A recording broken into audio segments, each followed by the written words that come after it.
Hello, I'm Eric Miskell with EMS Now, and welcome to this edition of EMS Now Up Close. Today, it's my pleasure to speak with Oshri Cohen. He is the CEO of Cybord. The new CEO came aboard, I believe it's a year ago.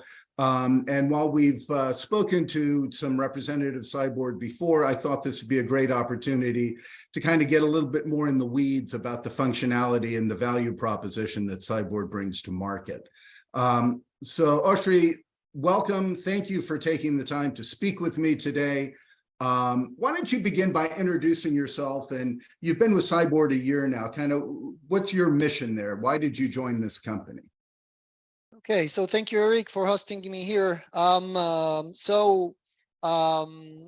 Cybord, I was working for 15 years in Mellanox and then NVIDIA. I was the VP supply chain in NVIDIA, the networking division, the one who do the all the InfiniBand and the network boards of NVIDIA. As a customer in NVIDIA, and definitely as the one to lead the supply chain there, I was suffering a lot from material issues. And when I'm saying material in the electronics world, that's it means that I'm talking about the component, the electronic components that are being assembled over the boards. And I experienced more than once very painful recalls. It happens to everyone, and it happened in Mellanox and in NVIDIA. And it was really, really an issue. And you know, when I decided to quit, I decided that I would like to do something very interesting that may impact the electronics world, the supply chain world. And I think the disruptive technology provided by Cybord or introduced by Cybord today is something very unique. And I think that it's going to change the face of this industry. Okay. So, yeah. Yeah, no, so let's dig into that. Let's talk about what it is that Cybord does. Before we get to what the value is, just functionally, how does Cybord operate? Okay. The Cybord system. Yeah, the Cybord platform. So the platform, first of all, that's only a software platform. That's important to remember. We don't try to install any hardware, or as a customer, you don't have to buy any capital equipment. It just won't work. We know, I'm very well aware to these lines and the production operations, it won't work. So what we introduce is a simple installation of a software, piece of software over the line, and all the analysis happen over cloud. And what we are doing, actually, we are utilizing the images that are anyway being taken by the SMT, the pick and place machines and the AOI machines. So we are utilizing those images. We are taking those, uploaded to the cloud, and over the cloud, we are doing analysis of each and every component. We're talking here about 100%, first company in the world doing 100% inline inspection for all the components. Now, we're not talking only on trying to understand counterfeit or recognize counterfeit, not at all. Counterfeit, we definitely do, but that's a side benefit of the system. The best part of the system is, first, you see 100% of the issues in your components, and second, you get, for the first time, the capability to have a traceability, 100% traceability based on visual evidence and not based on logs that you collect all over the process. And of course, this process is working. Everyone, by the way, that you ask, do you have traceability? Everyone will answer, definitely we do have. But once you try to dig a bit into the traceability, you see how sensitive or how fragile those systems are. Yeah. And what we provide actually is a traceability platform that's based on evidence, visual evidence. So you can't compete with it. Right. And this is, to be clear too, it's visual inspection, top and bottom of components. Definitely both sides. We see on the pick and place, when the machine is picking up the component, it takes a picture from the bottom side, and this is the bottom side. And when we get to the AOI, we get a picture from the top side, and then we connect them together, so we have both top and bottom side of each and every component. And then that goes to the cloud. So and like you said, it's not just the counterfeits. It could be degraded. It could be older. It could be problematic software components in that case. If there were a problem detected, how quickly does the system respond, and how does the system respond? Yeah, so there are a few modes of work. So first, what we try to understand is, let's say that we have a reel that all the items, or most of the items, or most of the components of this reel are corrosive components. Let's say that they have some mold signs or oxidation signs on the components itself. So let's assume this reel contains 10,000 pieces or 10,000 components. Well, you as a customer don't want those 10,000 to be installed and then me as Cybord telling you, hey, listen, you have 10,000 boards with scrappy component. That won't work for you. So Right. what we do, we realize after the first 10 units that there is some issue here, right? There is some problem that we Yeah. may prevent. So we stop the line, we indicate to the machine, okay, machine number 3, slot number 17, there is a reel which its score, which its corrosion or oxidation score is alerting. Let's take it out, please. So you have the chance to go to the machine, replace just this reel, and proceed with a good one. Well, here we just prevented 10,000 boards from being contaminated by this reel. Okay. And then does That's it also then identify the boards that have gone through, so definitely. that you know exactly which ones to pull and to rework? Definitely, exactly. So that's the second mode of work. Ah. If the components already placed over a board, we know exactly not just which component, which specific discrete component was placed on this specific serial number, board serial number, but we also can tell you on which ref disk, which location over the board. So if you have 200 from the same component being placed over the board, I can tell you, you don't have to touch 200 of them. You just need to touch R73. This is the one with the problem. So this is how surgical the system is. Okay. So that's the second mode. Yeah. And now the system itself is expanding constantly. The more components you see, the smarter the system becomes, right? And so that all feeds into that. So it's not just, it doesn't build it uniquely off of a new build. So if I start a new build today, you can also pull, or can you still pull from a history of components, similar components? That's the beauty of the system. As we run, the system becomes sharper and sharper because that's an AI-based algorithms that are running in the background. And as they see more and more components, the response and the results will be better. Today, we have 4 billion components in our database, and we are growing in a rate of around 250 million every month. So as we are running, you see the algorithms doing better and better job. Because again, AI is based on massive amounts of data. And this is exactly what we are collecting, analyzing, and the AI is getting trained and trained and trained. So we are sharpening the teeth of these AI algorithms. And you refer to this as disruptive. Let me ask the question, how has this been handled to date? Prior to Cybord's solution, how have companies, manufacturers addressed these issues? Just after the fact when problems hit? Exactly, they don't. Shocking as it sounds, they don't. Yeah. I specifically had to find creative ways to manage my materials quality, mainly by having or establishing strong relationship with my manufacturer, my key suppliers, and so on.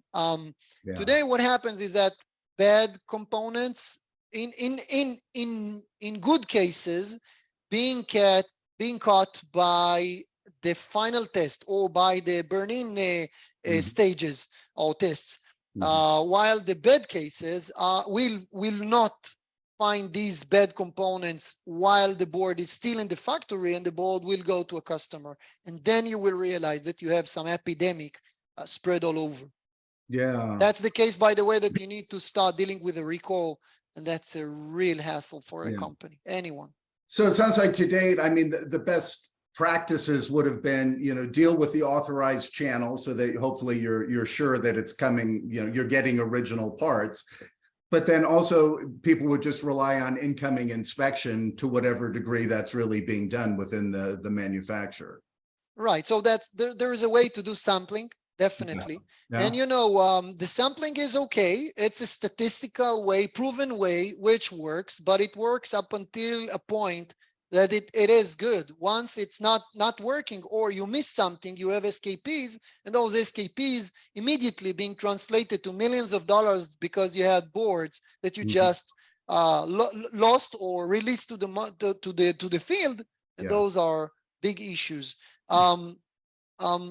Important to say that again, it's not just making sure that the components are original or not. That's not the issue. Even with the original manufacturer, franchise manufacturer, they have their own DPMs. So defect per millions is something that's acceptable in this industry. If you work with the best suppliers, the best manufacturer, you will get between 100 to 200 DPMs, which is very impressive. But at the end of the day, those 100 or 200 components for every million component that they sent you that contains some defects. But you want to catch those. This is one. And second, let's assume that very good, high quality manufacturer that you work with is shipping you components. And let's say those components are MSL3, very sensitive to humidity. Now, the vacuum seal was damaged during the transportation, and your supplier is getting those and store those over the storage for 3 months, and just then they take it and use it. You have a fully oxidized reel now. And the supplier is not, the blame is not on the supplier because they did great job. And the blame is not on the CM because they did great job. So who blames is it? Well, no one's blame. It just happened. And you as a customer will definitely be the one to suffer from this issue. But we can see it. A fraction of a second before you place it over the boards, we see it. And if you have something wrong, we will alert you and we will hold you. Yeah. And speak to that. You're starting to touch on those elements, but I want you to kind of address it directly. The value proposition that Cybord brings to the manufacturers who are assembling all these boards. Speak to that directly. Yeah. So if you look on the value proposition, I would split it to 4. First, it would be an increased profitability. This is value number 1. So since we are looking on of 100% of the components, then you get reduced failure rate. If you get reduced failure rate, there is you get a high quality product. And if you have higher quality product, you reduce your warranty expenses. If you reduce your warranty expenses, then you get a higher profit. Bottom line profit are higher. You don't have to put aside a lot of accruals, warranty accruals, in order to make sure that you have the money, you have the place to take the money, so you can manage the warranty cases. Just a simple example: the automotive industry every year is doing $50 billion of warranty claim, the whole automotive industry, while not 100% of the cases related to materials, but 22% are related to materials. So we are talking here around $10 billion every year of warranty claims being done on the automotive industry because of bad electronic materials. Well, you don't have to manage this by accruals. You can fight this during the line by adopting smart system with new technology, like what Cybord is introducing. So this is number 1, increased profitability. The second one would be the elevated credibility. So we do surgical traceability. Surgical traceability means that we can tell you exactly which. You don't have to recall huge population, or definitely not keep bringing back boards from the field by lot or by date code. We can tell you exactly which specific boards contain the problematic components, so you can collect only those specific boards. If this is the case, then you have smaller recall populations. You don't have to recall huge amount of boards. If you have smaller recall population, then you get a minimized impact. So your products counts high reliability products, and therefore you have an elevated credibility. So this is 2. The third one is enhanced execution. So again, we start from the fact that we review 100% of the components. So It means that there is no bad components assembled over your boards. It minimizes your scrap and minimize your rework rate, definitely. And then you get a higher throughput from your lines. Well, of course, if you don't have to redo, then you have a higher throughput. And if you have higher throughput, then of course you can better and faster deliver your product to customer. Therefore, you have an enhanced execution. So that's number 3. Number 4, and the last one, that's actually a more resilient supply chain. Because again, we're holding massive database. We're holding today 4 billion components, 250 million additional components every month. So we have this massive database. You can start looking on the database in order to find smart insight. We provide a smart insight for procurement, for example, procurement teams. And these guys are starting to make informed decisions based on the data, based on the statistics that we provide them from the field, not something theoretical. So you can get reduced cost and you can assure availability. Well, that's the dream of a resilient supply chain. So this is how we provide all those propositions to the market. Yeah.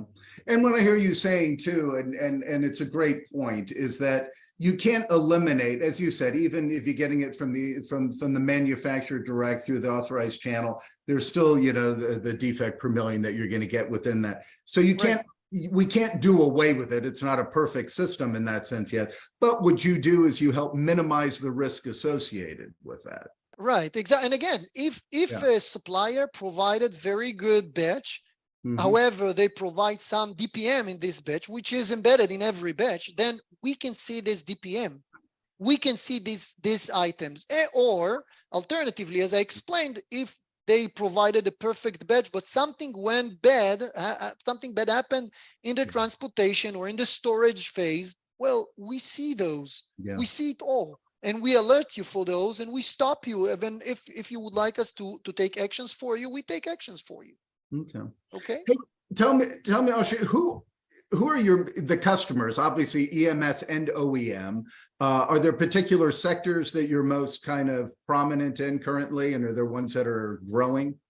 Yeah. So, well, actually, everyone who builds boards can be our customer. I can tell you that today, the main verticals that are getting a lot of interest in this would be the datacom.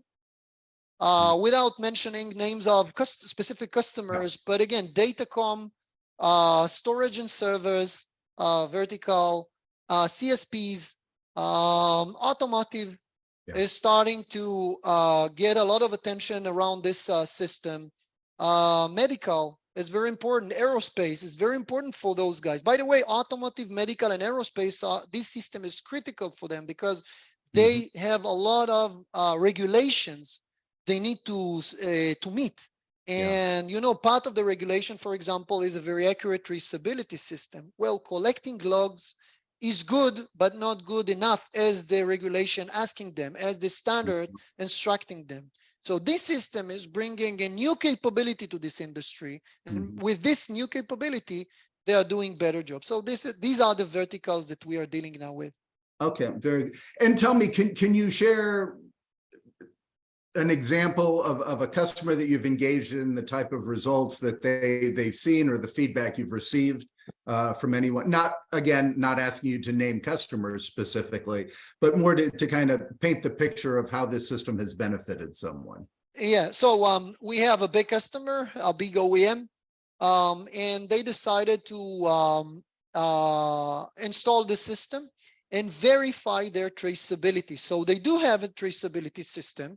They started with, well, of course, we do have our traceability system, but then they realized that they probably have some issues with their system, with the accuracy of the system, and they decided to install the platform and start comparing between what we see, actually visually see, and what the logs that they get. And we provide them a fully comparison system or fully comparison platform, and they just compare and look the statistic behind those comparisons. Well, the results are, I wouldn't say shocking, because I know we know the reality, but that's around 2.5% of mismatch. Means that if you are a customer and they are a customer producing around 10 million boards every year, then 2.5% of the boards include wrong traceability components. So in some rainy day, if they will have to pick those boards from the field, best case, they will pick the wrong ones, but they will still pick too much boards, and that the impact is just loss of money. The bad case would be that the wrong one, the bad ones, the real bad boards will remain in the field. And that's a disaster. Yeah. That's a real disaster. Yeah.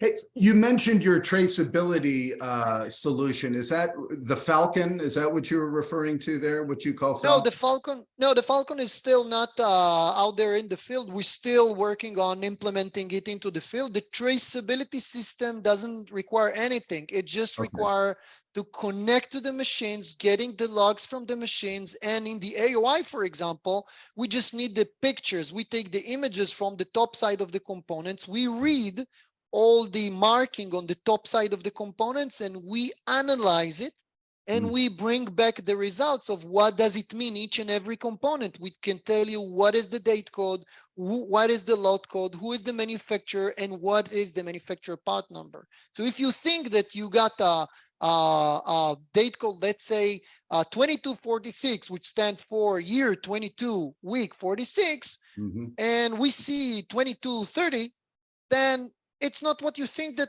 you got assembled. Well, that's a wrong traceability, and that's a very bad one, because if you try to bring back material from the field, you will bring the wrong material or not bring the right one. Yeah. You know what I love about your solution, and we've joked about this on some of our interviews, is that AI has become kind of a marketing thing in the last year, right? Everybody talks about the AI in their system, and that means different things to different people, right?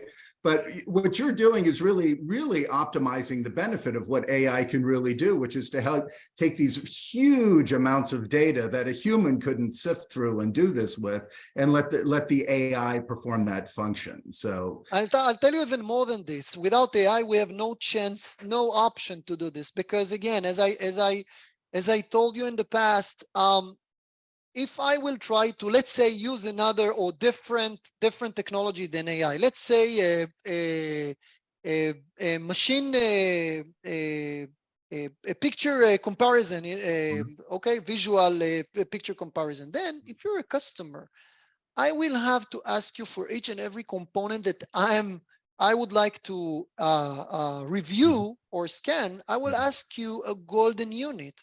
Well, you wouldn't accept it ever. I mean, you throw me away in a minute, and that can't happen. It won't work. So I need to be able to manage independently. I need to see components, learn the system, learn the component, train the algorithm, retrain, and then it becomes stable. And then I collect the data using the AI. I build the algorithm, the AI build the algorithm. And at the end of the day, as I get more and more data, the algorithm is getting sharper and sharper, because we bring more and more data and retrain the algorithm again. This is how the system works. This is how we are utilizing this fantastic technology for our benefit and for our customers' benefit. Yeah. No, that's excellent. That's excellent. So tell me, people who are watching this, who are interested in the Cybord solution, and they want to discover more about it, who should they reach out to? Yeah, so we have our own salespeople.